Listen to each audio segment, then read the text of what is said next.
Durante el desarrollo de los estudios de investigación, ¿no? Todo esto sigue un determinado proceso, ¿no? Generalmente nosotros iniciamos con el desarrollo de alguna idea de investigación que puede provenir de la práctica diaria si es que tenemos, por ejemplo, profesionales especialistas o ya sean investigadores que desarrollan sus investigaciones en alguna determinada área, ya sea, por ejemplo, tuberculosis, ya sea en el ámbito de salud pública en general. Pues gracias a esto, a este proceso, es que inicia desde el desarrollo de las ideas de las investigaciones, ¿no? Luego de esto, generalmente se da ya sea la elaboración de un protocolo, un proyecto de investigación, que busca responder generalmente a alguna pregunta prioritaria que quisieran ustedes investigar, alguna pregunta de investigación que sea de su interés. Luego de esto, ya que se ha desarrollado el protocolo o el proyecto de investigación, viene la ejecución de este estudio, ¿no? Ustedes también saben que los protocolos o los proyectos de investigación lo pueden publicar ya sea en algunos repositorios nacionales o internacionales, porque eso ayuda a la visibilidad y sobre todo ayuda en la reproducibilidad y replicabilidad de los resultados que finalmente van a presentar, ¿no? Y a la transparencia de la información que van a presentar. Entonces, luego de esto, de la ejecución o del desarrollo de sus trabajos de investigación, viene la redacción del informe final, ¿no? Y lo que se espera en realidad es que termine finalmente, que estos resultados sean finalmente publicados en alguna revista científica del interés por parte de los investigadores, ¿no? Entonces, generalmente hay una brecha en cuanto a la publicación o a la realización de investigaciones con respecto a la cantidad de investigaciones que finalmente son publicadas, ¿no? Esta brecha se debe, bueno, a diferentes factores, ¿no? Por ejemplo, en ese estudio en el que se trata de evaluar justamente cuáles son esas brechas en estudiantes de posgrado en la publicación de sus manuscritos, en países de medianos y bajos ingresos, lo que mencionan principalmente, o sea, como uno de los factores causales de esto es el poco tiempo que se tiene eh, para redactar estas investigaciones y finalmente publicarlo, ¿no? Porque todos sabemos que este proceso de publicarlo en alguna revista científica es un proceso que demanda mucho tiempo, ¿no? Mucho tiempo en cuanto a la redacción del manuscrito en sí, y todo lo que amerita los procesos posteriores, como son la elección de la revista, la adecuación de nuestro manuscrito según las directrices de la revista, y en sí todo el proceso editorial también es otro al menos una cantidad de meses, de entre 3 a 4 meses, esto puede variar según el tipo de revistas. Entonces es un proceso largo hasta que finalmente se llega a publicar, ¿no? Y todo esto amerita pues que dispongamos de un determinado tiempo para poder desarrollar ese tipo de estudios, ¿no? Entonces muchas veces este tiempo no está protegido, ¿no? Entonces generalmente se hacen en, digamos, los tiempos libres en los cuales uno puede acceder o puede desarrollar o puede publicar sus investigaciones finalmente, ¿no? Otro de los factores, bueno, habla de lo que es ausencia o poca presencia o poca aplicación a los grants o financiamientos, ¿no? Muchos de los estudios son financiados por los mismos investigadores, limitaciones en cuanto a las habilidades de escritura o en cuanto a la redacción científica de estos estudios, o quizá que sus resultados o que sus estudios no hayan tenido no hayan sido estadísticamente significativos, ¿no? Muchas veces nos dejamos o nos podríamos, esto podría ser una barrera para algunos, ¿no? De si publico o no publico mis resultados, ¿no? Ya que no salió según lo que había esperado, ¿no? Así también, bueno, otros factores que no son tan importantes, pero que no han salido de forma, digamos, tan frecuente, pero que se menciona acá, ¿no? Que tienen que ver también con el trabajo en equipo o la dificultad de las contribuciones entre los coautores y algunas otras barreras relacionadas ya al proceso mismo de la publicación. Entonces, esto en general pues nos abre un poco al tema de la reflexión, de que a pesar de estas barreras, puede que en estos países pues de bajos y medianos ingresos pues no se publiquen todas las investigaciones que se desarrollan, ¿no? Entonces, ahí habría que establecer algunos mecanismos que puedan, justamente estos estudios permiten a que finalmente se puedan establecer algunos mecanismos, algunas estrategias que puedan finalmente, que puedan hacer que se publiquen pues todas las investigaciones publicadas, ya sean en los congresos, ¿no? O en algunos otros tipos de eventos. Lo que encuentran es que, bueno, solamente el 44% de los resúmenes que se presentaron en un congreso de patología, ¿no? Eso es un estudio en estudiantes de posgrado, que presentaron sus resúmenes de sus investigaciones a un congreso, ¿no? Y encontraron que solo el 44% de estos resúmenes fueron publicados. Entonces, algunas cuestiones claves que debemos tener en cuenta para la redacción y no desanimarnos en este proceso de publicar, es entender que el redactar en sí, el redactar un estudio es todo un proceso, ¿no? Siempre, bueno, la primera versión que tengamos nunca va a ser perfecta, ¿no? Entonces, lo que se sugiere siempre es tratar de establecer tópicos por cada una de las secciones que se va a redactar en su manuscrito, y finalmente en base a esta estructura se pueda desarrollar de forma paulatina estos pasos, ¿no? Van a haber varias versiones del manuscrito, ¿no? Y esto alimentado conjuntamente con la retroalimentación que pueda tener todo el equipo de autores o el equipo de investigación que desarrolló el estudio, así como también se sugiere que se pida una retroalimentación, ¿no? Por parte de investigadores que conozcan sobre la temática que ustedes están abordando, ¿no? Es lo ideal, sabemos que muchas veces por cuestiones de tiempo no se pueda dar, pero es lo ideal, ¿no? Porque siempre es importante también que se pueda obtener la opinión de expertos temáticos en su área y que no hayan sido comprometidos directamente en su estudio de investigación, ¿no? Porque ya, digamos que lo ven con otros ojos, ya que no han estado estrictamente en el grupo, en el equipo de investigación. Es importante crear el esquema por cada sección y sobre todo planificar el tiempo para redactar, ¿no?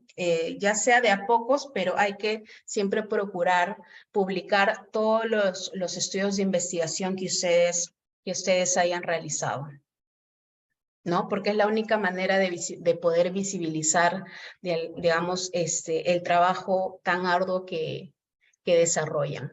Entonces, habría que diferenciar entre lo que es protocolo, manuscrito y artículo científico, ¿no? Muchas veces se intercambian esos términos de manuscrito o artículo científico. El protocolo creo que es algo bastante conocido, no es la planificación que se pone por escrito de un proyecto de investigación.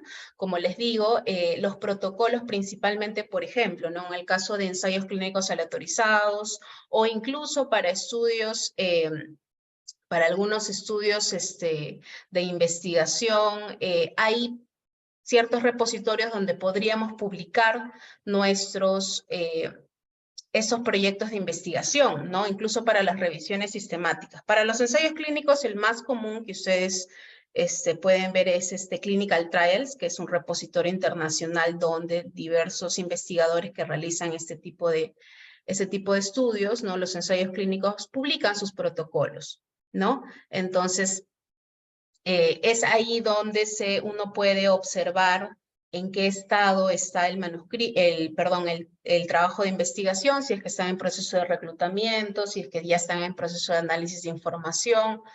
Entonces, de alguna manera ya visibiliza la información sobre qué investigaciones se vienen desarrollando en el tiempo, ¿no? En el caso de revisiones sistemáticas también tenemos repositorios, como el caso de Próspero, que es un repositorio para la publicación de protocolos de revisiones sistemáticas, ¿no? También, también pueden ustedes ahí acceder a, a esta plataforma donde van a poder ver todas las revisiones sistemáticas que se vienen desarrollando en curso, ¿no?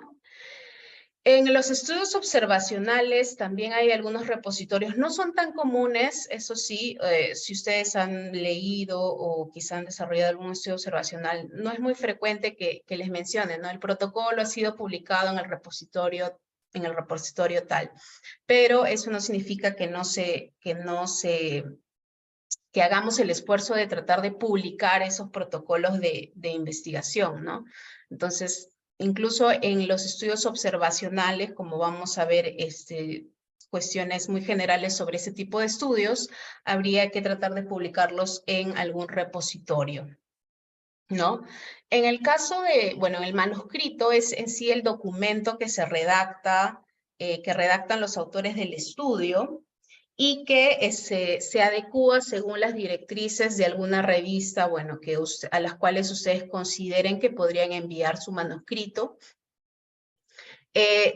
Este manuscrito es un documento que todavía no ha pasado pues, por esto de revisión por pares, todavía no ha sido publicado, ¿no? El manuscrito, digamos, de alguna manera que ya ha pasado por todo este proceso editorial, ¿no? Donde se realiza el proceso de revisión por pares por parte de la revista científica y donde finalmente se publica es lo que se denomina ya el artículo científico, ¿no? Que es ya la publicación en alguna revista científica.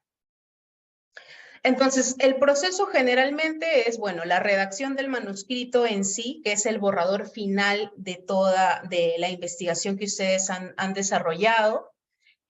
Luego, bueno, definir la lista de potenciales revistas que ustedes consideren a las cuales podrían enviar su manuscrito y estén interesadas en publicarlo. Y luego viene el proceso de adecuación, ¿no? Según las instrucciones de autores o las directrices de esa primera revista que ustedes han seleccionado, ¿no? Por ahí me están pidiendo el link de Próspero. Sí, claro.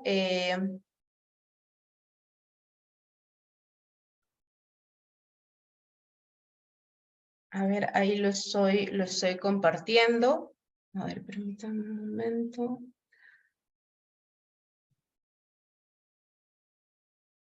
Solo para verlo rápidamente, ya que por ahí me lo han consultado. Bueno, esta es la plataforma de Próspero, ¿no? Entonces ustedes acá pueden buscar las revisiones sistemáticas que están sobre un determinado tópico, pues no sé, COVID, colocan COVID, o también pueden colocar el nombre de algunos autores que ustedes consideran, y bueno, ahí se mencionan todos los estudios que se vienen desarrollando sobre este tema de COVID y sobre el estatus de la revisión, ¿no? Si es que es una revisión ya completada, si es que es una revisión que todavía está en curso. Y bueno, acá pueden acceder, ¿no? A cómo es que los autores de esta revisión pues han considerado plantear su pregunta pico, su estrategia de búsqueda, ¿no? Todo lo que es la parte de metodología, ¿no? ¿Qué es lo que o cómo piensan analizar su información, la información que finalmente van a extraer, y bueno, ahí ya lo tienen a disposición.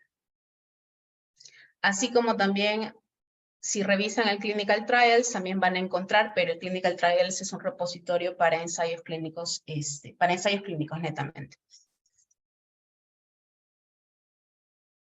Bien, entonces, ¿qué son en sí las publicaciones científicas, ¿no? Las publicaciones científicas vienen siendo el producto final, ¿no? De todo un largo proceso de investigación, ¿no? Que se desarrolla.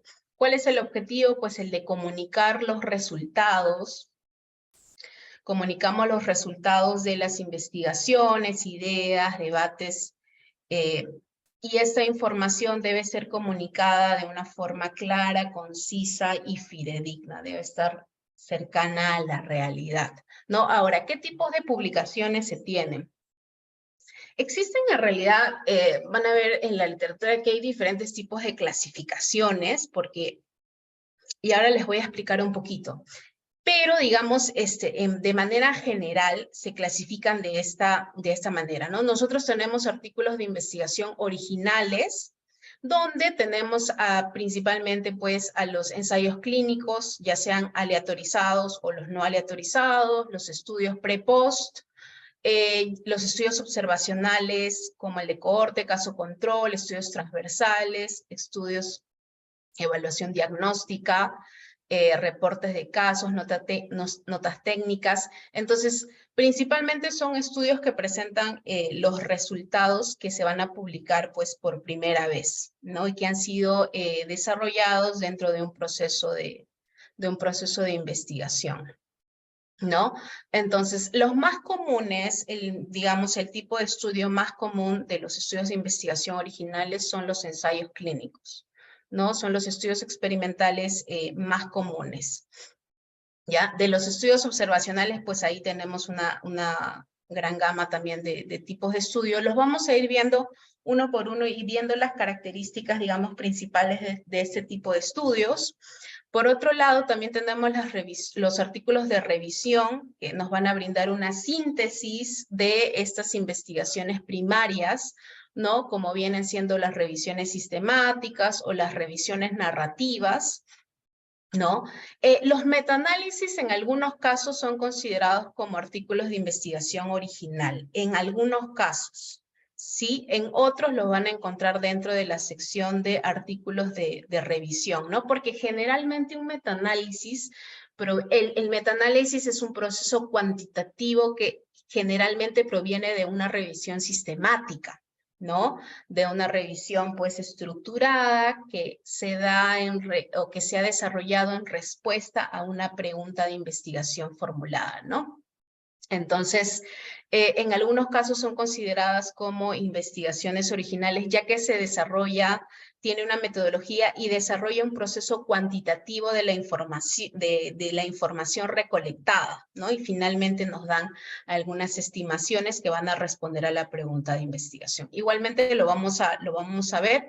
Y bueno, algunos artículos especiales, como vienen a ser las cartas al editor o lo de correspondencia, o comunicaciones cortas, editoriales, comentarios, y etcétera, ¿no? Entonces vamos a enfocarnos principalmente en estos tres tópicos principales y vamos a ir viendo cada una de ellas. Bien, el artículo original o el artículo de investigación original, pues es aquel trabajo de investigación que se va a publicar por primera vez, ¿no? Por el autor o los autores. Va a describir los resultados de alguna investigación que ha empleado, que ha seguido una metodología y que finalmente a través de un proceso de evaluación estadística para poder responder a su pregunta de investigación, pues nos otorga resultados, ¿no? Y que estos obviamente van a aportar un conocimiento nuevo, ¿no? Un conocimiento sobre alguna condición de interés que estemos abordando, ¿no? Estos son los tipos de estudios originales más comunes. Como les decía, el primero que vamos a ver son los ensayos clínicos o ensayos clínicos aleatorizados, que son los estudios experimentales, luego los estudios observacionales como cohorte, caso control, pre-post, transversales. Otros tipos de estudios como también tenemos los reportes de caso o series de caso, y bueno, los metaanálisis que les había dicho que los colocamos en asterisco porque en algunas clasificaciones también lo pueden considerar como un artículo de revisión, ¿no? Pero generalmente está dentro de esta categoría de artículos originales. Entonces, un breve repaso a esto. Nosotros tenemos esta famosa pirámide de evidencia, ¿no? Donde tenemos de los estudios primarios, ¿no? De estos estudios primarios, o sea que, como les había mencionado, los artículos primarios son aquellos que publican sus resultados por primera vez después de un proceso de una metodología estructurada, ¿no? Y que responde a una pregunta de investigación, ¿no? De los estudios primarios, nosotros tenemos, digamos, dentro de la pirámide de evidencia, según la solidez metodológica que tiene, como digamos, como primer tipo de estudio con mayor calidad, de alguna manera decirlo, con mayor calidad metodológica a los ensayos clínicos aleatorizados, ¿no?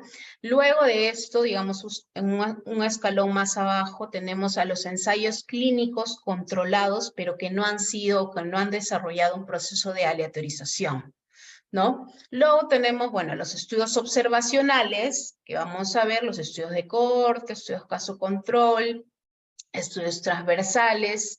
Otro escalón más abajo tenemos a los reportes de caso o series de caso, y bueno, luego artículos de opinión, ¿no? De opinión de expertos temáticos en alguna determinada área, que también vamos a ver. Entonces, de estos estudios, aquí tenemos a los estudios primarios, ¿no? Presentan sus resultados por primera vez dentro de un proceso de investigación.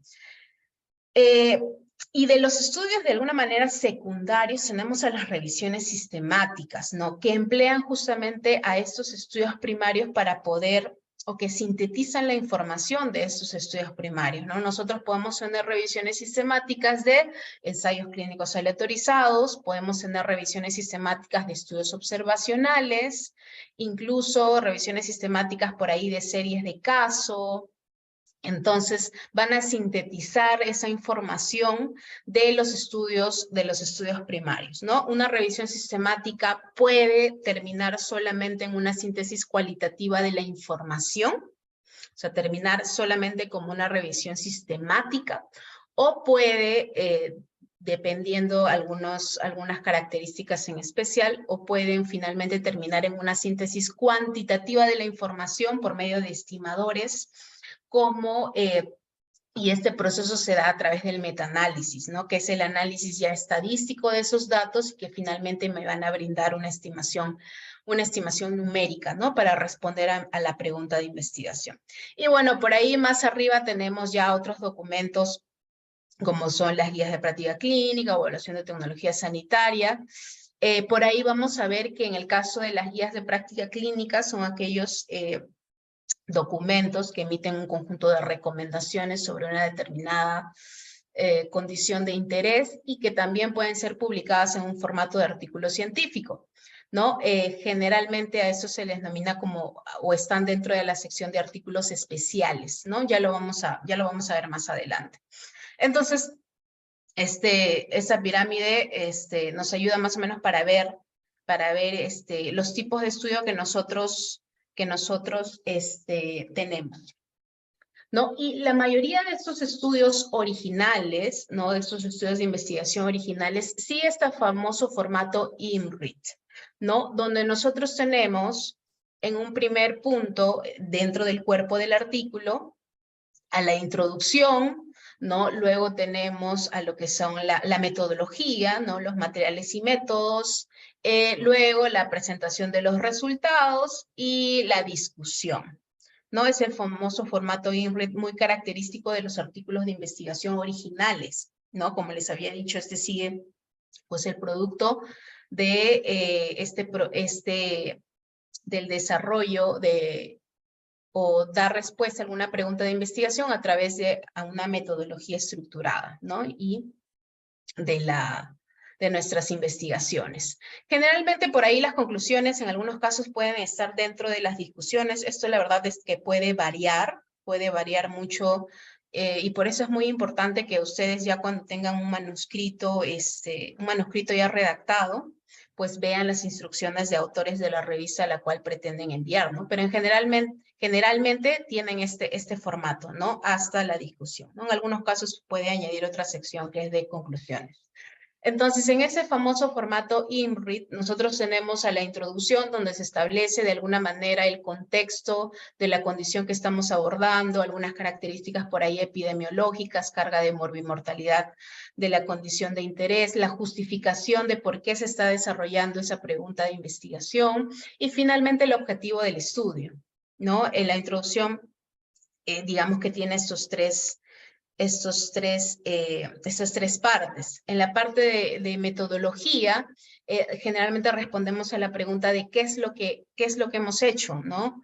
¿Qué se ha hecho en los resultados? ¿Qué cosa hemos encontrado? La discusión que me permite justamente en base a los resultados que yo he encontrado, poder contrastar en base a la literatura existente que hay, comparar mis hallazgos, contrastarlos con otros estudios, ya sea a nivel local o a nivel internacional, para poder brindar posibles explicaciones, y justamente a partir de estas, pues, pueden desarrollarse algunas otras investigaciones, ¿no? Porque se pueden formular ciertas hipótesis de por qué quizás sus resultados no salieron de forma similar a otras investigaciones, etcétera. También tiene esa sección de limitaciones, donde hablamos ya de algunas limitaciones que hemos tenido en el desarrollo de nuestro estudio y cómo como investigadores han tratado de abordar o de controlar algunos potenciales sesgos durante el desarrollo de su estudio, ¿no? O algunas limitaciones ya inherentes al diseño de los estudios también. Y bueno, por ahí las conclusiones, ¿no? Que en algunos casos están incluidos en la parte final de la discusión. Entonces, para ello yo les mencionaba que este formato INRIT es, digamos, el formato característico de los artículos de investigación originales, ¿no? Entonces, nosotros también tenemos digamos, se han establecido ciertos estándares metodológicos o guías de publicación para el reporte de estos estudios, ¿no? Y nosotros tenemos una iniciativa, que es el Equator Network, que tiene como misión el poder ayudar a los autores para que realicen un reporte transparente, o sea, preciso, completo y transparente de los estudios en salud, ¿no?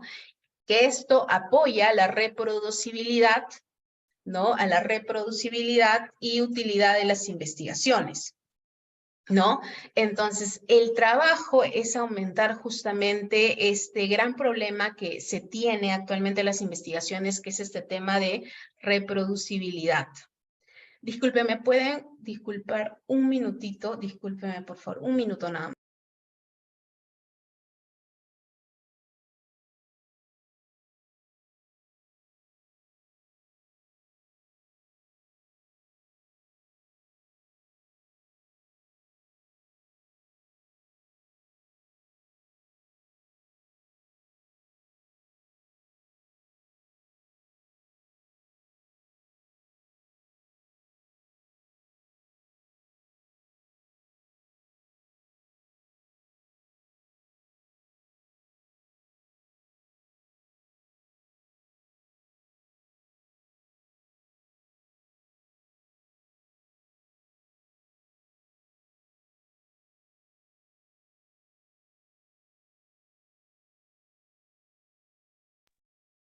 Mil disculpas, alguien estaba tocando. Listo, entonces, esta iniciativa justamente se da por el gran problema que nosotros tenemos, que es el tema de la reproducibilidad, ¿no? Y esto parte de que muchas de las investigaciones que se publican, lamentablemente no brindan la información necesaria como para que otros investigadores de alguna manera puedan verificar si realmente lo que ustedes han desarrollado pues ha seguido la metodología, que ha seguido una metodología adecuada, ¿no? No brindan muchas de las investigaciones los datos de sus estudios, ¿no? Entonces, pero ya se está tratando, muchas de las revistas, muchos de los journals están tratando de poder solucionar o poder disminuir este problema, brindando repositorios estrictamente para lo que son publicación de los datos de sus investigaciones, ¿no? Los datos crudos, mejor dicho, de sus investigaciones, ¿no? Entonces, eso es uno de los puntos en temas de reproducibilidad, ¿no? La publicación transparente de los datos de las investigaciones. Y lo otro tiene que ver con el reporte, ¿no? Entonces se veía que el reporte a veces era muy heterogéneo entre las investigaciones. Entonces se consideró necesario establecer estas guías de publicación o guías de reporte según los diferentes tipos de estudio. Entonces, esa es una iniciativa mundial en realidad entre diferentes centros de epidemiología, de estadística, de diferentes universidades y de revistas científicas, ¿no? Entonces, ahora les voy a compartir también el enlace, ¿no? Este es el Equator Network, donde ustedes tienen acá a disposición una gran cantidad de información respecto a las diferentes guías de publicación según el tipo de estudio, ¿no? Si es que están desarrollando por ahí un estudio de cohorte, un estudio transversal, ¿no? El tipo de guía de publicación, en este caso sería el Stroke, ¿no? El Stroke. Entonces ustedes le dan simplemente clic a ese enlace y van a poder acceder. Lo vamos a ver en un momento porque vamos a ir desarrollando, como les digo, cada uno de estos tipos de estudio, entonces lo vamos a ir viendo rápidamente con el Equator Network para que vean que pueden acceder rápidamente y tienen una gran cantidad de información para que puedan seguir ustedes también desarrollando sus habilidades en cuanto a redacción. Sí, entonces aquí tenemos en resumen diferentes declaraciones, el CONSORT que es para ensayos clínicos, el STROBE para estudios observacionales, incluso para abstract, para conferencias, el PRISMA que es para revisiones sistemáticas, el START para estudios de precisión diagnóstica, el CARE que es para publicación de reportes de casos, series de casos, para estudios cualitativos también tienen acá el SRQR o el COREC, también lo pueden emplear. Para publicación de protocolos también tienen el SPIRIT, y para estudios ya preclínicos en animales tienen el ARRIVE, ¿no? Entonces, vamos a ir viendo entonces uno por uno. No vamos a adentrarnos tanto en lo que es la metodología, porque en realidad eso amerita clases por cada uno del tipo de publicación, pero vamos a ir viendo algunos tópicos generales. En el caso de los ensayos clínicos, y vamos a recordar rápidamente lo que es el algoritmo de la clasificación de los estudios clínicos, ¿no? De los estudios de investigación. Entonces, nosotros tenemos estudios experimentales y estudios observacionales, ¿no? Vamos, por favor, a centrarnos en esta sección de acá de estudios experimentales. De los estudios experimentales, la gran pregunta para diferenciar entre un estudio clínico randomizado y no randomizado es justamente eso. ¿Realizó una randomización o hubo una asignación aleatoria de esta intervención? Si la respuesta es sí, pues estamos frente a los ensayos clínicos o los ensayos controlados randomizados, ¿no? Que en la pirámide de la evidencia, como les había mostrado, son los que tienen, digamos, la mayor solidez metodológica de los estudios primarios, ¿no? Abajito de este tipo de estudios teníamos a los ensayos clínicos no aleatorizados, ¿no? Los que no habían realizado este proceso de randomización. Y lo vamos a ver ahora. Entonces, ¿qué es un ensayo clínico? El ensayo clínico es un estudio experimental en la cual asignamos una o más intervenciones a un grupo de personas, ¿no? Ya sean que asignamos intervenciones o, bueno, un grupo control que generalmente va a recibir un placebo, ¿no? Y que tiene la finalidad de evaluar el efecto de esta intervención de nuestro interés, ¿no? Sobre algunos desenlaces importantes para nosotros, ¿no? Algunos desenlaces críticos para nosotros. Entonces, nosotros tenemos a un grupo a nuestra población del estudio, a los cuales de forma aleatoria, o sea, al azar, vamos a asignar a una intervención, en este caso un nuevo tratamiento, y a otro grupo a quien le vamos a dar un tratamiento control, ¿no? En este caso del ejemplo estamos frente a un ensayo clínico aleatorizado, ¿no? Porque estamos desarrollando un proceso de asignación al azar, ¿no? Y bueno, a través del tiempo vamos a ver si es que el grupo a quien se le dio este nuevo tratamiento tuvo mejores resultados clínicos o no con respecto al grupo que recibió el tratamiento estándar o el tratamiento control, ¿no? Estos resultados clínicos finales pueden ser diversos, ¿no? El más común para evaluar estudios de intervención es el de mortalidad, ¿no? Quiero ver si es que con este nuevo tratamiento las personas van a morir más o morir menos, ¿no? Dependiendo del grupo a quien se les haya asignado la intervención. ¿Cuáles son las características del ensayo clínico aleatorizado? ¿no? Es un estudio experimental, pues es el investigador quien asigna esa intervención, ¿no? El investigador es quien a un grupo, bueno, se le va a asignar tal tratamiento o el nuevo tratamiento y al otro grupo el tratamiento estándar o un placebo, ¿no? Que es el grupo control. Hay un grupo control que va a recibir, pues, ya sea el placebo o un tratamiento estándar, si lo quisiéramos comparar con esto, con el tratamiento estándar. Y la característica principal es eso, ¿no? Que se haya realizado este proceso de aleatorización, ¿no? Y que justamente gracias a este proceso es que se puede generar de alguna manera grupos que sean comparables. Es decir, mi grupo intervención y mi grupo control van a tener similares características, ya sean características sociodemográficas, ya sean características clínicas, ¿no? Donde de alguna manera la única diferencia sea la intervención que se les está administrando, ¿no? Y que se quiere evaluar, ¿no? Qué tan bueno es el efecto de esa intervención, por ejemplo, en mortalidad, ¿no? Entonces, por ejemplo, brevemente un ejemplo, si quisiéramos evaluar el efecto de Remdesivir, ¿no? En pacientes con COVID, ¿no? Sobre la mortalidad de estos pacientes. Nosotros tenemos de nuestra población, establecemos ciertos criterios de selección, ¿no? De repente, pacientes de determinada edad, pacientes adultos jóvenes o adultos jóvenes y adultos mayores, ahí ya va a depender de cuáles van a ser los criterios de selección que los investigadores establezcan.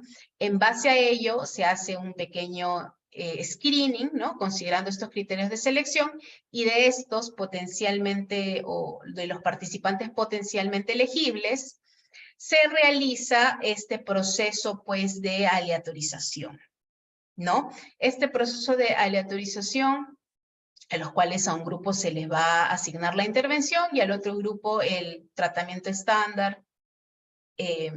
Y bueno, a través del tiempo lo que se va a evaluar es cuántos de estos pacientes fallecen, ¿no?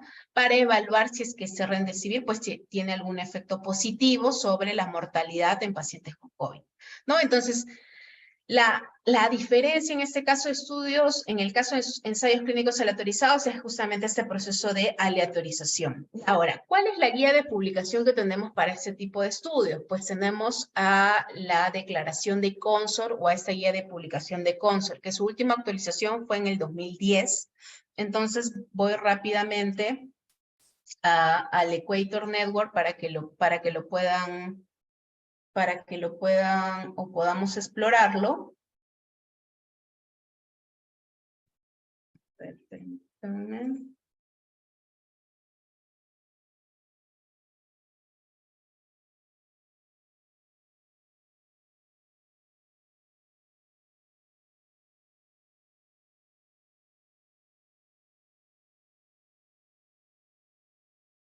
Ahí se está viendo el Equator Network. Si me confirman, por favor, por el chat o por audio.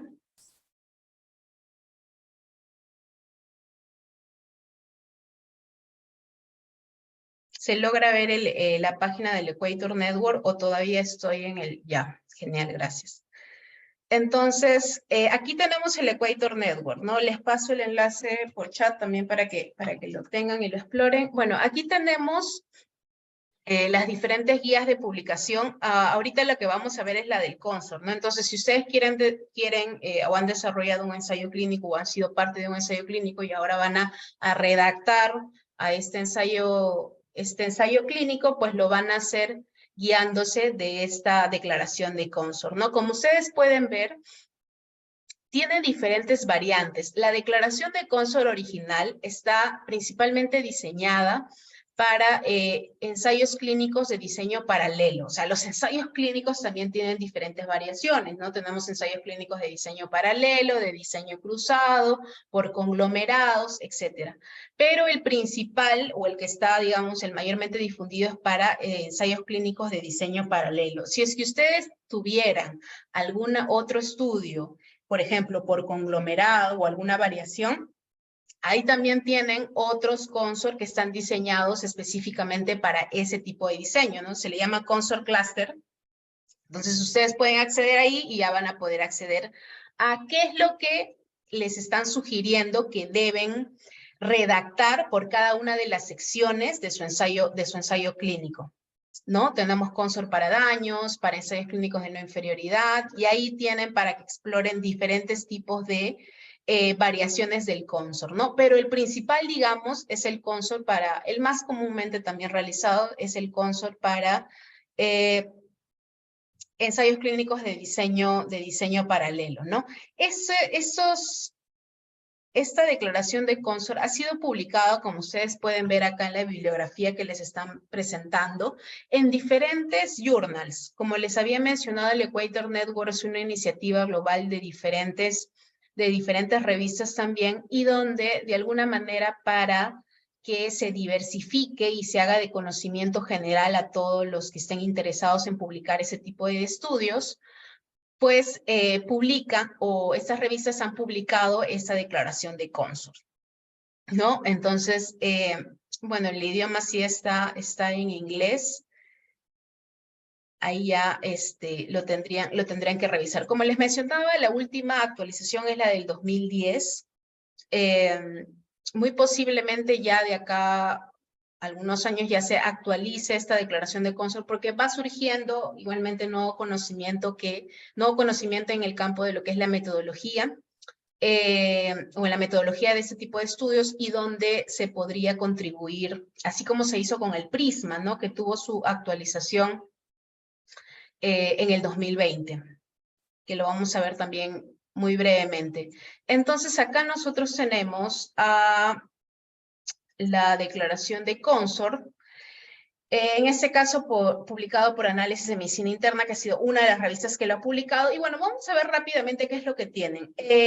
Lo que nos recomienda la declaración de Consort brevemente es que en el título se mencione, ¿no?, que es un ensayo clínico aleatorizado, ya, para que se identifique rápidamente ese tipo de estudio, ¿no? Es una de las consideraciones que se tienen. A esas declaraciones también se le denominan como checklist. O sea, también lo pueden encontrar así, el checklist de Consort, checklist de Prisma, checklist de Strobe. Entonces, también lo van a encontrar con ese nombre. Algunas recomendaciones en cuanto al título y al resumen de su estudio, ¿no? En el caso de este tipo de estudios, lo que se nos pide es un resumen estructurado, ¿no? Un resumen estructurado en donde esté dividido una sección de pequeña sección de objetivos, ¿no? El diseño, los métodos del estudio, los resultados y la conclusión, ¿no? Incluso hay una declaración de Consort para abstract, ¿no? Donde ya les detallan qué es lo que debe tener cada una de estas secciones. Entonces, es bastante específico, nos ayuda bastante a los que deseamos publicar ese tipo de estudio, ¿no? Nos ayuda bastante justamente a orientarnos qué es lo que debe tener cada una de las secciones. La introducción, esto es en líneas generales, ¿no? Los antecedentes y al final el objetivo del estudio. En relación a métodos, qué es lo que se debe tener en cuenta o lo que se debería redactar, ¿no? El diseño del estudio, características de los participantes, los criterios de selección, la intervención, cómo ha sido dada, si es que ha sido una intervención farmacológica, dar muchos detalles de dosis, tiempo de administración. Todo eso debe estar estrictamente detallado en esta sección, así también cómo se han evaluado los resultados de interés o los desenlaces de interés, si es que se ha desarrollado, cómo ha sido el cálculo del tamaño muestral, cómo ha sido este proceso de aleatorización que implica lo que es la generación de la secuencia aleatoria, asignamiento también aleatorio de esa intervención, algunas características en cuanto al ocultamiento justamente el ocultamiento de esta asignación, si es que se ha enmascarado o no esa intervención, ¿no? Esto tiene que ver con el ítem de cegamiento de la intervención, entonces hay que detallar si se realizó o si no se realizó, por qué no se realizó, ¿no? Y bueno, ya luego los métodos estadísticos que se planean realizar. Luego de esto ya viene la sección de resultados, muy característico que los ensayos clínicos se presente un diagrama de flujo de selección de los estudios, es algo muy característico de estos, y que nos indica cómo ha sido este proceso desde la selección de la población según los criterios de selección, a cuántos participantes se aleatorizó para un grupo de intervención y para el grupo control, cuántos participantes o cuánta pérdida hubo en el seguimiento. Sabemos que no todos los participantes finalmente se van a quedar en el estudio, ¿no? Es muy común que hayan pérdidas en este proceso de desarrollo del estudio. Entonces ahí, gracias a este diagrama de flujo de selección de los estudios, el lector lo puede ver rápidamente, ¿no? El reclutamiento, cómo ha sido este proceso, brindando las fechas de los periodos de reclutamiento, algunos datos basales, los resultados que finalmente se van a presentar, que van a responder a la pregunta de investigación, si es que se han desarrollado análisis secundario, ya sean análisis por subgrupo, análisis de sensibilidad, análisis ajustados o no, y la evaluación de los daños, ¿no? Entonces, ahí nos está presentando qué es lo que debería tener esta sección de resultados, igualmente la sección de discusión, con la discusión que hay en base o el contraste que hay con la evidencia actual, comparándolo con nuestros resultados, si es que se podría generalizar o no de alguna manera la información que tenemos o la información de nuestro estudio de investigación, y también mencionar, ¿no? Y les había dicho que en el caso de ensayos clínicos es muy importante que su protocolo haya sido registrado en algún repositorio, ¿no? Entonces, generalmente se les va a pedir que mencionen dónde ha sido publicado ese protocolo, ¿no? Cuál ha sido su número de registro del protocolo y, bueno, si ha recibido financiamiento o no ha recibido financiamiento. Entonces, para ver algo súper rápido sobre esto, nosotros acá tenemos, se logra ver acá el ensayo clínico. Este es un ensayo clínico del New England Journal of Medicine. ¿Me confirman si se ve, por favor? Sí se ve. Ya, muchas gracias. Aquí ese es un ensayo clínico multicéntrico de la combinación de probióticos para niños con gastroenteritis.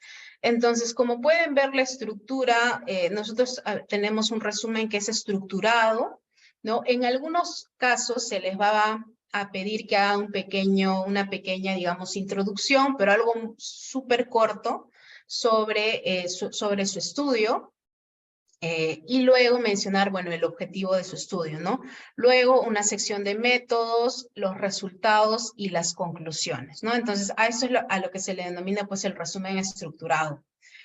Luego tenemos la introducción, que vendría a ser, como les mencionaba, el contexto general del problema, alguna carga de mortalidad al respecto, la importancia de abordar este problema, la justificación de su estudio, ¿no? Porque es importante responder o evaluar, en este caso, el uso de los probióticos en pacientes en este grupo de pacientes, el objetivo, y finalmente, bueno, terminan con el objetivo de su estudio, ¿no?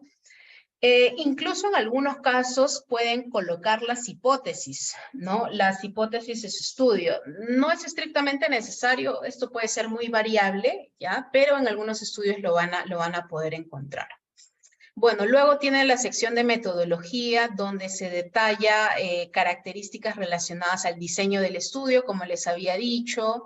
En este caso es un estudio multicéntrico, se ha desarrollado en varios centros terciarios en Canadá, de universidades afiliadas, en departamentos de emergencia pediátrico también. Y bueno, habla algunas características en relación a las intervenciones que se está administrando, ¿no? Cómo han sido administradas tanto el probiótico como el placebo. Incluso acá se les está mencionando sobre el protocolo, ¿no? El protocolo, dice, y el plan de análisis estadístico está disponible ¿no? O sea, les brinda un enlace como para que puedan acceder al protocolo. Luego, características de los participantes del ensayo, ¿no? Según sus criterios de selección, cómo ha sido el proceso de randomización, cómo han sido los procedimientos, o sea, cómo finalmente se ha brindado esta intervención, que es los probióticos, cuáles han sido los desenlaces que han evaluado, ¿no? tanto los desenlaces principales o primarios como los desenlaces secundarios. Entonces aquí se detalla cómo se ha evaluado cada uno de ellos y cómo ha sido el análisis estadístico de todos estos datos, ¿no? Este es el famoso diagrama de flujo de selección de los estudios que les mencionaba, que generalmente es la figura 1 de todo ensayo clínico y que justamente les habla, ¿no? Cómo ha sido este proceso de selección según los criterios de elegibilidad, cómo ha sido o a cuánto se aleatorizó, cuántos o cuánta pérdida hubo en el seguimiento y cuántos finalmente fueron analizados, ¿no? Cuántos participantes fueron analizados por grupo de estudio.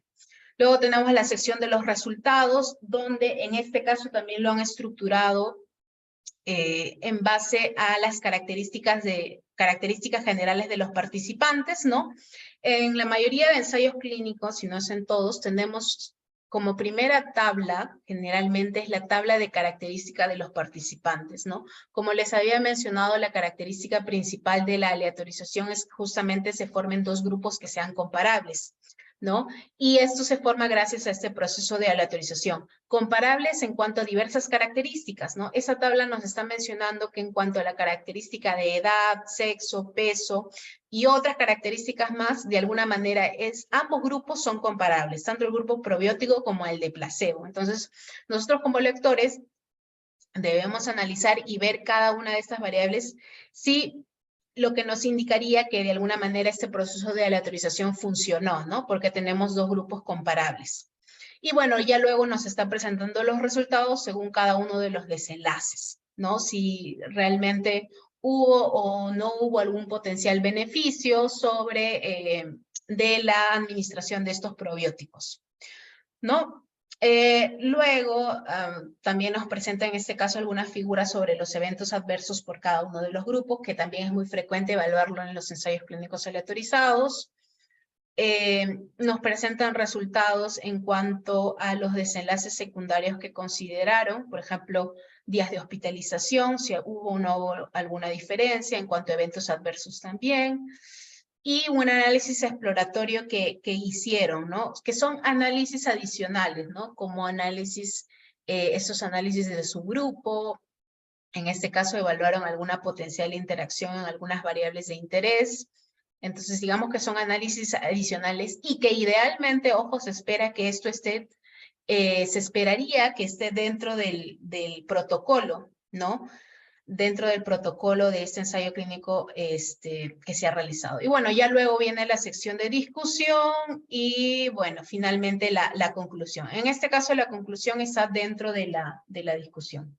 Entonces, como les mencionaba, justamente este es uno de los manuscritos que pues ha seguido esta declaración de Consort, ¿no? Ahora tenemos los metaanálisis, ¿no? Las revisiones sistemáticas con metaanálisis, que como les mencionaba, es considerado también como un estudio de investigación original, ¿no? ¿Qué son estas revisiones sistemáticas? Bueno, con metaanálisis.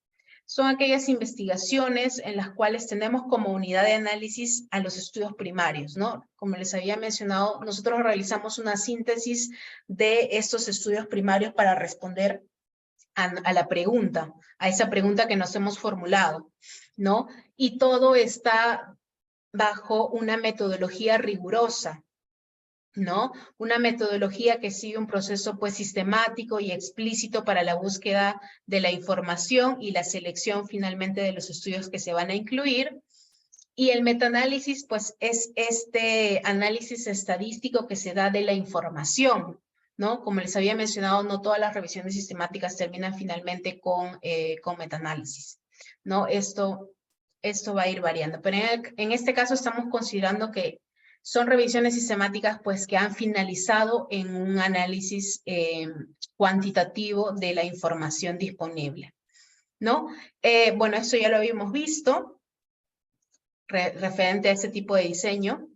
Así también les mencionaba que las revisiones o los metaanálisis, en realidad este estudio nos muestra la cantidad de publicaciones que se han ido desarrollando a través del tiempo.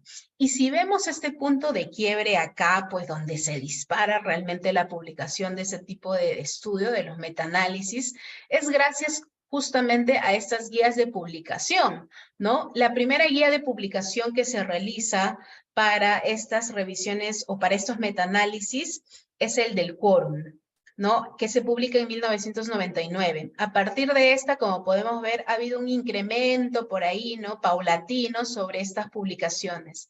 Y ya el 2009, que se publica el Prisma, que es esta guía de publicación, pues ya actualmente tenemos pues un montón de metaanálisis que tenemos disponibles en la literatura, ¿no?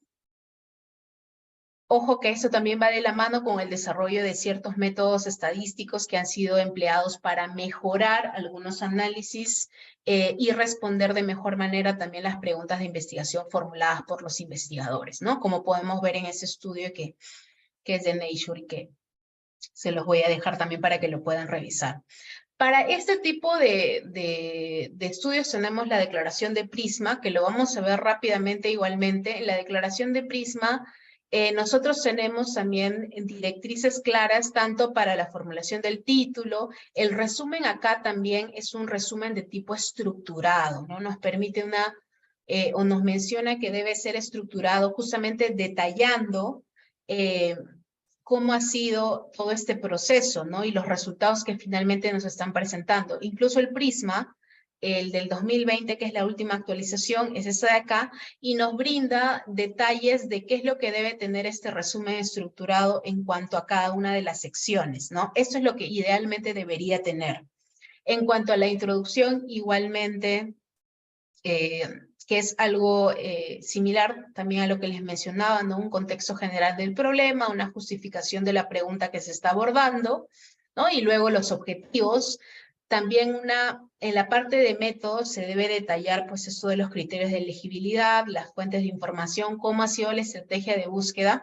La principal porte o la diferencia que hubo entre esta actualización del 2020 en comparación del 2019 es que en esta última declaración del 2020 de Prisma nos pide que las estrategias de búsqueda sean presentadas a los lectores, ¿sí? Entonces, de alguna manera esto ayuda a la reproducibilidad, ¿no? De justamente las búsquedas sistematizadas que hemos realizado.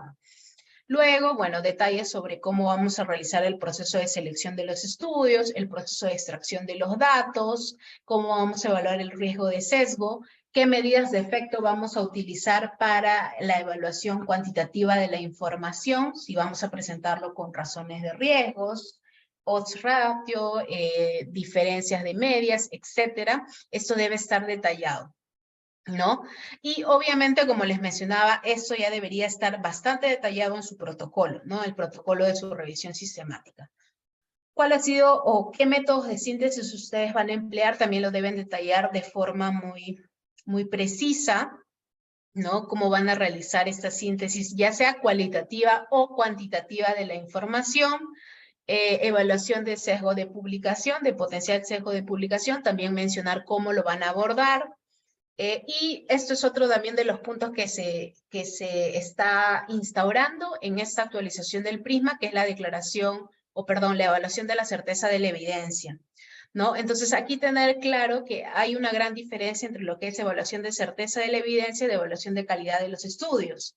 Cuando hablamos de certeza de la evidencia, es algo mucho más amplio, ¿no? Nos habla de la confianza que nosotros tenemos respecto a los estimados de los estudios, ¿no? La calidad de los estudios por medio de la evaluación del riesgo de sesgo está incluido en la certeza de la evidencia, ojo, ¿sí? Entonces, la calidad de los estudios lo evaluamos por medio de las herramientas para evaluar el riesgo de sesgo, ¿no? Pero certeza de la evidencia incluye no solamente evaluación de riesgo de sesgo, sino también otras características adicionales más, como las cuales les presento acá, ¿no? Inconsistencia, evidencia indirecta, imprecisión, potencial sesgo de publicación, etcétera. Esto es en realidad otro tema, solo lo quería mencionar para establecer una diferenciación entre lo que es certeza y lo que es calidad, ¿no? Y bueno, eso es lo que les decía, ¿no? Es muy importante realizar la evaluación crítica de los estudios para poder para poder presentarlos, y esto es lo que justamente hacemos a través de las revisiones sistemáticas, ¿no? La presentación de la evaluación de la calidad de esos estudios, ¿no?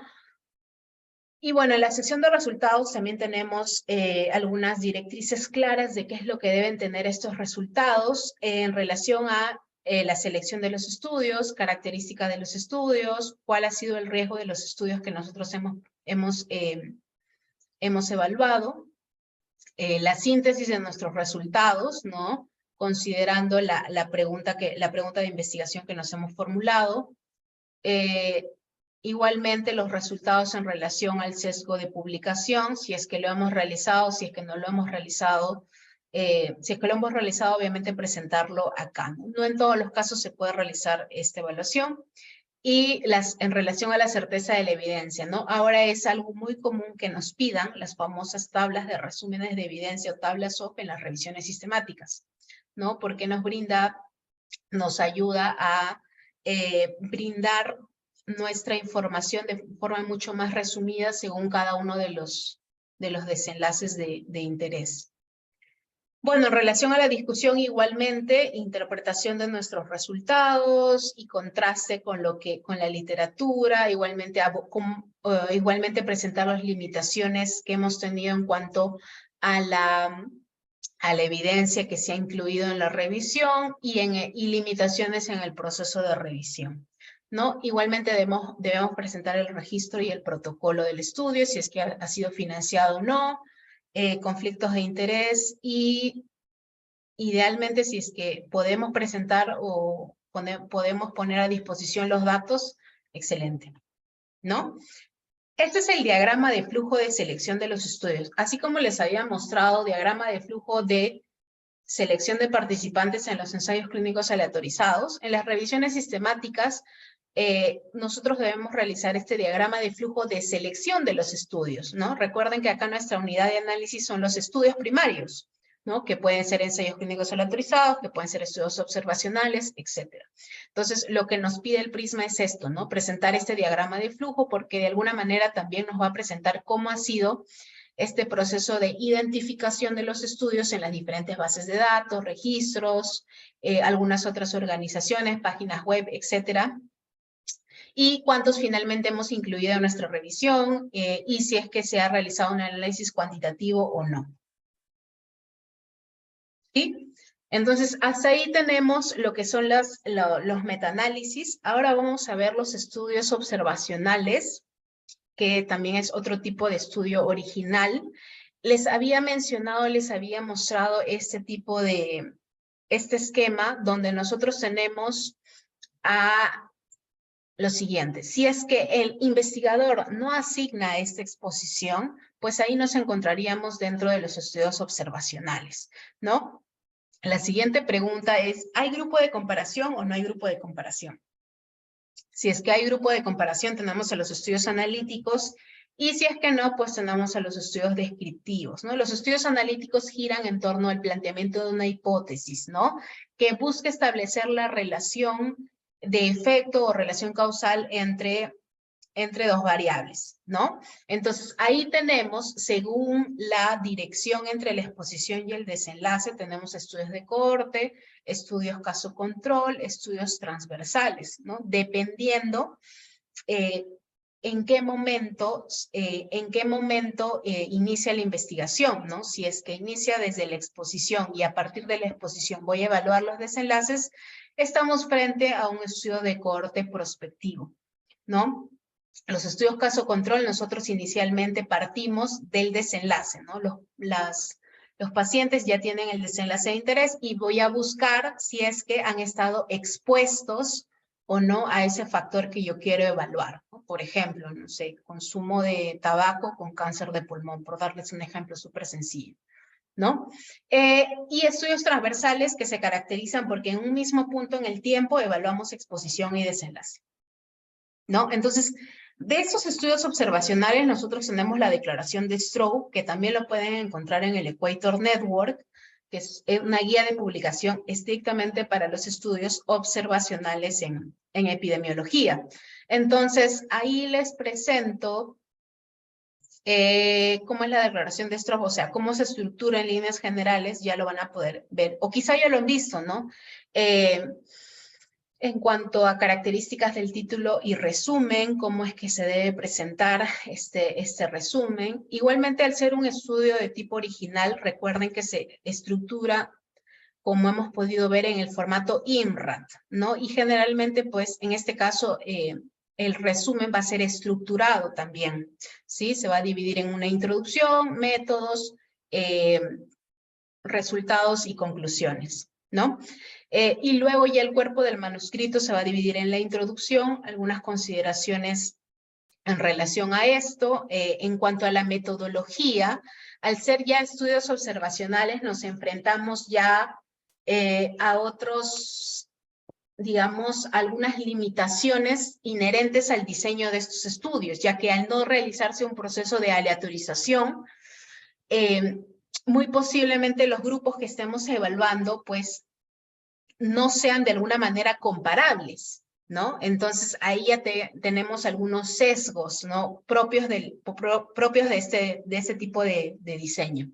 Entonces, ahí ya tenemos que presentar más detalle en la metodología de cómo vamos a abordar, qué medidas vamos a adoptar para abordar esos potenciales sesgos, ¿no? ¿Por qué variables vamos a ajustar, ¿no? Para poder de alguna manera controlar la confusión y evaluar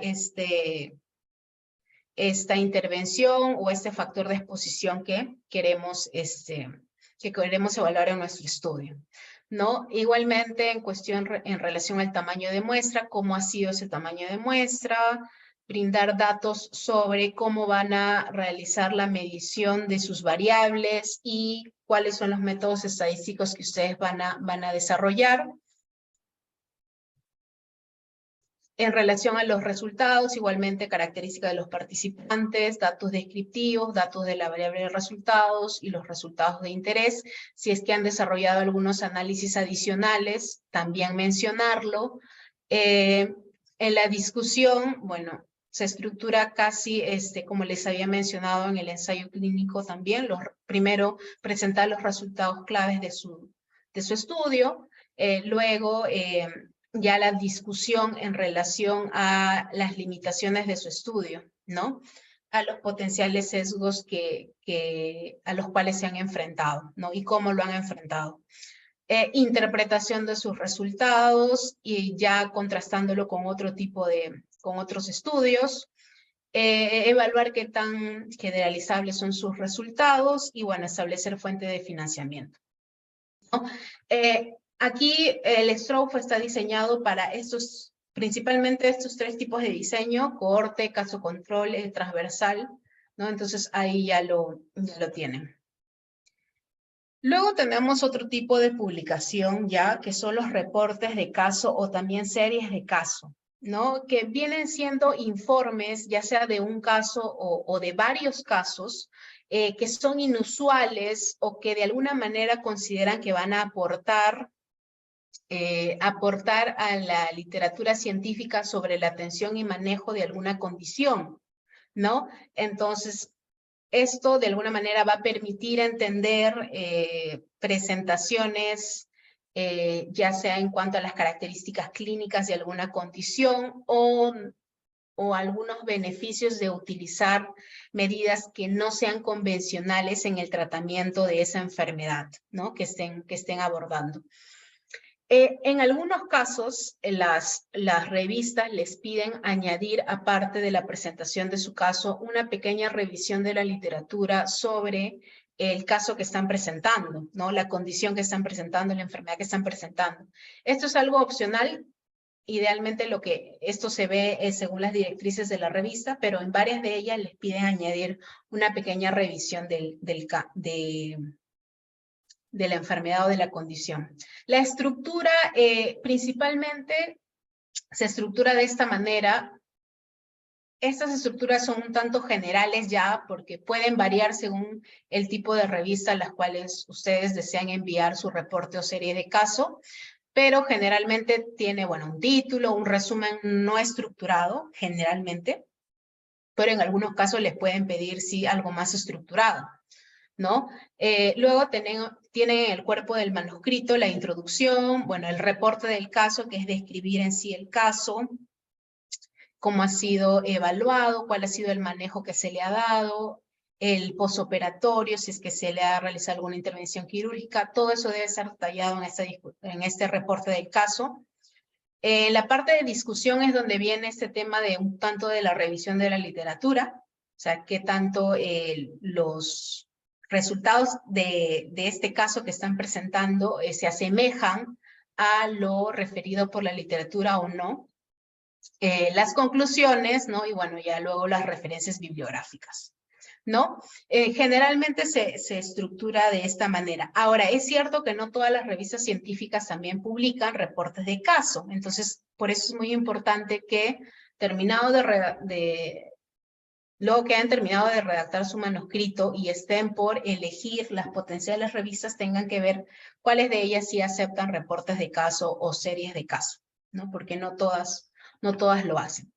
Y bueno, la declaración o la guía de publicación para que los oriente de cómo redactar un reporte de caso, serie de caso, es el checklist de Kerr, ¿no? El checklist de Kerr les permite o les brinda nociones sobre qué es lo que debería ir en el título o cómo se debe estructurar un reporte de caso, ¿no? Y como ustedes pueden ver acá, la información que les solicita sí es bastante detallada, ¿no? Sobre la información del paciente, hallazgos clínicos, sobre cómo ha sido el histórico o la información actual e histórica del paciente, ¿no? Cómo acudió al servicio, con qué signos, síntomas, entonces todo eso debe estar bien detallado en una... Acá les pide como una línea del tiempo, ¿no? Que puede ser organizada en una línea del tiempo como para que sea mucho más visual para el lector, ¿no? Esto ya es algo adicional, lo pueden hacer en un formato de una figura o si desean de forma narrativa, ¿no? El hecho es que esté esa información, ¿no? ¿Cómo ha sido el diagnóstico? Bueno, la evaluación, la intervención terapéutica, el seguimiento y algunos desenlaces de interés, por ahí se desarrolla algún evento adverso o un evento no esperado. Luego la discusión que tiene que ver, como les digo, ya con la búsqueda de la literatura sobre la condición de interés. Por acá les añade una perspectiva del paciente que no es muy común.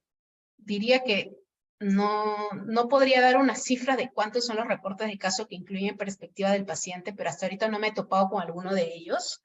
Pero bueno, acá la declaración de Kerr menciona eso, ¿no? Que idealmente deberíamos incluir un pequeño acápite sobre la perspectiva del paciente sobre el tratamiento que se le dio, ¿no? Y el consentimiento informado, ¿no? Del paciente o los pacientes. Y hasta ahora hemos visto lo que son los artículos de investigación en sí originales. Ahora vamos a ver rápidamente lo que son los artículos de revisión. En los artículos de revisión, pues ahí hay que diferenciar, ¿no? Lo que hemos visto anteriormente son las revisiones sistemáticas con metaanálisis, ¿no? Que finalmente terminan en esta síntesis cuantitativa de la información. En un artículo de revisión hay diversos tipos de artículos de revisión. Uno de ellos son las revisiones sistemáticas, que no llegan hasta metaanálisis, ¿no? Simplemente se quedan como una revisión cualitativa de la información, ¿no? Así también tenemos a los artículos narrativos, ¿no? Los artículos narrativos, en donde se adecúa más esta definición que les voy a presentar a continuación, ¿no? Es más que nada una revisión actualizada sobre un tema de interés, que está desarrollada por expertos o investigadores muy conocedores en ese campo de investigación o en ese tópico o tema de interés, ¿no?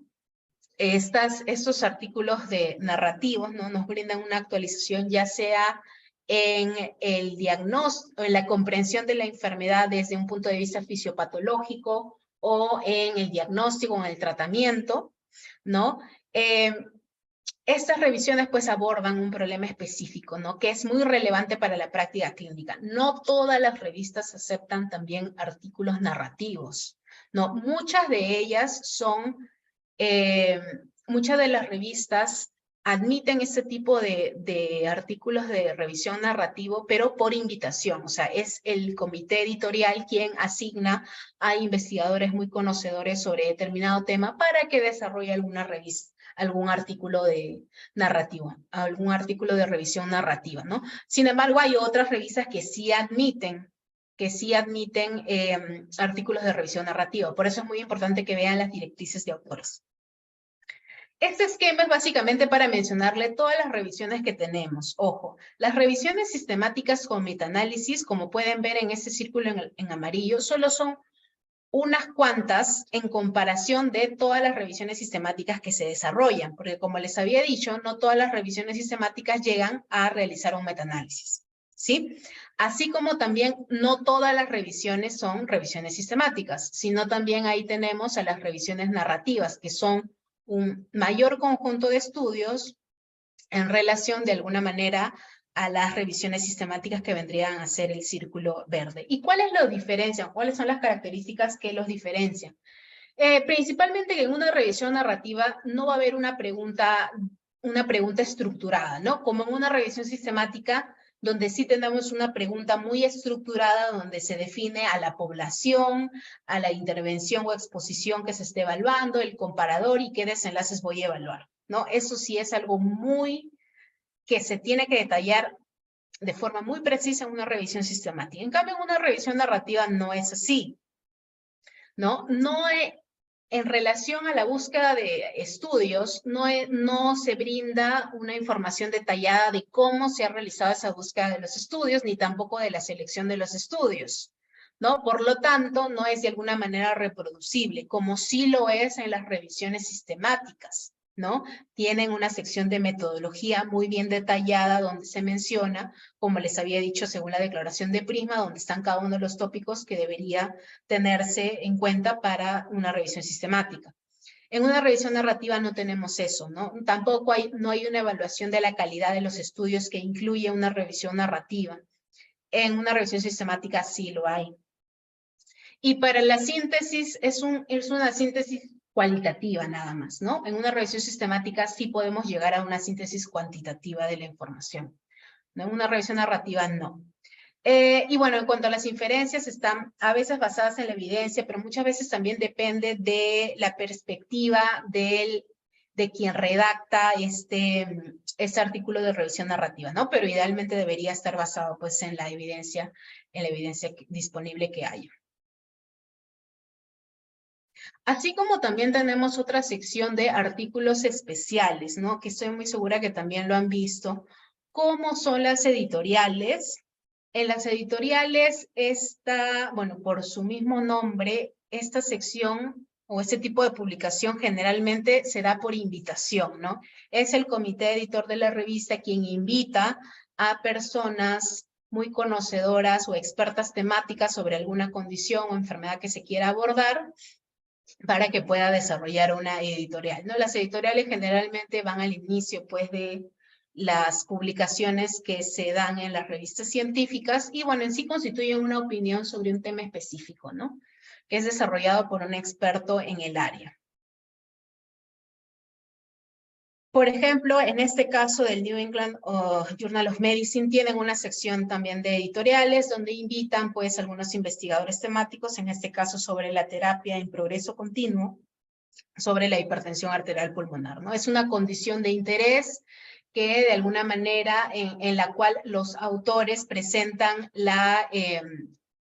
sus opiniones basadas en algunos estudios relevantes sobre cómo es que ha evolucionado o ha progresado la terapia o el tratamiento para estos pacientes, ¿no? Con hipertensión arterial pulmonar.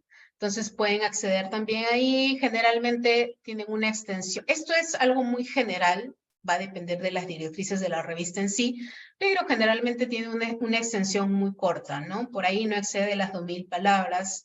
Referencias también, las claves de 5 a 10 a lo mucho. En el New England Journal of Medicine admiten hasta 10 referencias. Hay algunas otras que solamente hasta 5, esto puede variar. Y bueno, no tiene un formato estructurado en sí, ¿no? Luego tenemos a las comunicaciones cortas. Las comunicaciones cortas o comunicaciones breves, en algunos casos también se les puede mencionar, o informes breves, suelen ser aquellos resúmenes rápidos de los artículos originales, ¿no? Si es que algunos investigadores desean presentar los resultados preliminares de sus investigaciones, ¿no? Lo pueden hacer por medio de una comunicación corta o un informe breve, ¿no? Obviamente se tiene una extensión mucho menor a lo que son los artículos originales, ¿no? Y bueno, la extensión va a depender según cada revista, ¿no? Pero también considerarles acá que en algunas revistas consideran informes breves o comunicaciones cortas a la presentación de reportes de caso o series de caso, ¿sí? Entonces, por eso hay que revisar bien las directrices de autores para ver al momento de que ustedes sometan su manuscrito a la revista, tienen que ver cuál va a ser la categoría en la cual van a colocar su manuscrito, ¿no? Para que sea evaluado posteriormente, ¿ya? Entonces, este es otro tipo de publicaciones también que hay. Las cartas al editor es que también son bastante frecuentes. Estas cartas son pues las opiniones sobre un grupo de investigadores, las opiniones de un grupo de investigadores sobre un artículo reciente que ha sido publicado en esa revista o sobre algún tema de discusión de interés del grupo de investigadores, ¿no? Principalmente las revistas, si es que ustedes desean enviar una carta al editor, lo que les va a solicitar es que ese estudio a la cual ustedes hagan referencia debe estar publicado al menos dentro de las primeras 4 semanas, ¿no? Posteriores a la publicación del artículo, de ese artículo impreso.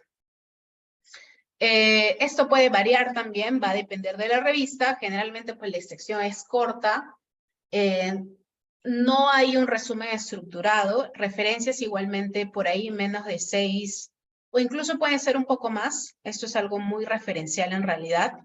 No hay un proceso de revisión por pares, ojo, ya las cartas al editor no pasan por este proceso de revisión por pares, sino que son revisadas más por el editor, y es el editor quien decide pues si su carta se llega a publicar o no se publica, ¿no? En muchos casos las cartas al editor son también por medio de invitaciones que hace el comité editorial de la revista, pero en otra gran cantidad de casos también es de forma libre, ¿no? O sea, cualquiera podría enviar una carta al editor si lo requiriera, no necesariamente por alguna invitación.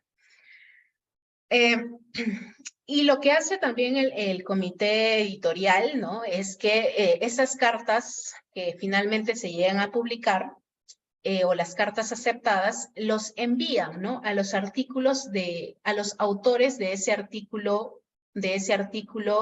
en la cual la carta haya hecho mención, ¿no? Se los envía, y estos autores de ese artículo a las cuales ustedes han hecho referencia en su carta pueden también enviar una carta de respuesta, ¿no? Es esta de acá, ¿no? Pueden enviar una carta de respuesta si consideran que en base al análisis que ustedes han hecho, pues, ameritaría ahondar un poco más en la información, o quizá incremente el hilo de discusión, ¿no? Al respecto sobre esa determinada área o tema que ustedes están presentando en su carta al editor, ¿no? Estas son las respuestas de los autores, también tiene una extensión muy corta, también referencias claves, tampoco pasa por un proceso de revisión por pares. Y así también hay algunas revistas que tienden a denominarse en sí tal como artículos especiales. O sea, todo lo que hemos visto anteriormente también se denomina como artículos especiales, pero hay algunas de las revistas que ya lo consideran de forma separada. O sea, un ítem que es comunicación corta, otro carta al editor, otra carta de respuesta, perspectiva, etc. Pero hay algunas revistas que sí especifican una sección de artículos especiales, ¿no? Y de alguna manera les permiten ser un poco más laxos al recibir algunos estudios que no se acoplan a lo mencionado anteriormente, ¿no? A las otras secciones que hemos visto, a los otros tipos de publicación. Por ejemplo, en este caso entra lo que les mencionaba, ¿no? Las guías de práctica clínica, o los protocolos de investigación, que por ahí algunas revistas también lo pueden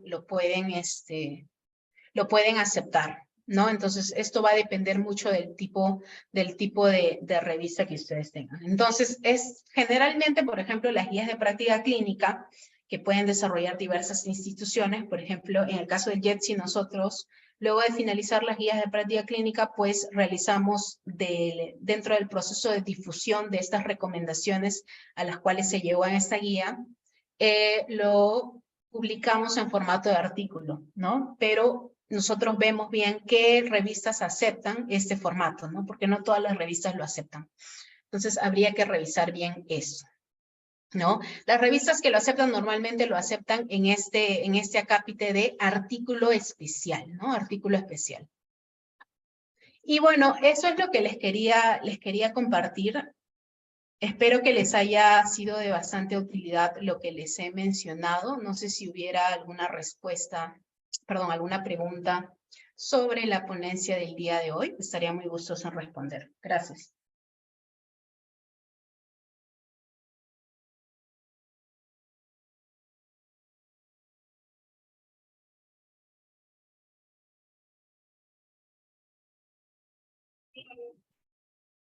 Muchas gracias, doctora Leslie Chávez, por su excelente exposición, ¿no? De las publicaciones científicas. Y ya que vamos a utilizar nosotros la guía Equator para hacer unas ciertas revisiones, ¿no? Muchas gracias más bien por el apoyo y su colaboración.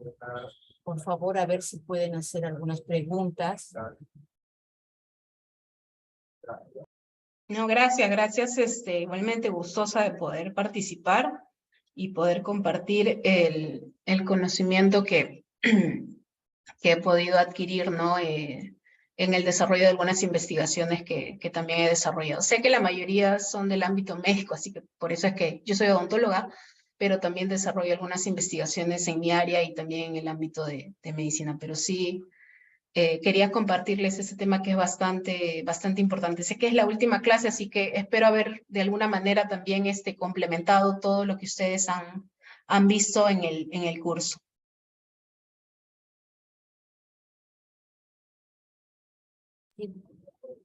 Sí, doctora, esto nos va a servir muchísimo a todos para la parte de investigación y se les invita pues a los asistentes para que sigan con la metodología que nos ha enseñado usted, ¿no? Y utilizar las guías de Cuello. Sí, es nuestra última clase. Muchas gracias. Más bien a todos también, ¿no? Y próximamente se les enviará pues sus certificados, ¿no? A sus correos y a usted también como por su colaboración como ponente, estimado doctor. Genial, muchas gracias por la invitación y a todos, bueno, por escuchar la ponencia y bueno, ya hasta otra oportunidad. Gracias, buenas tardes. Gracias. Me solicitan el link de asistencia, a ver, voy a colocarlo nuevamente, por favor.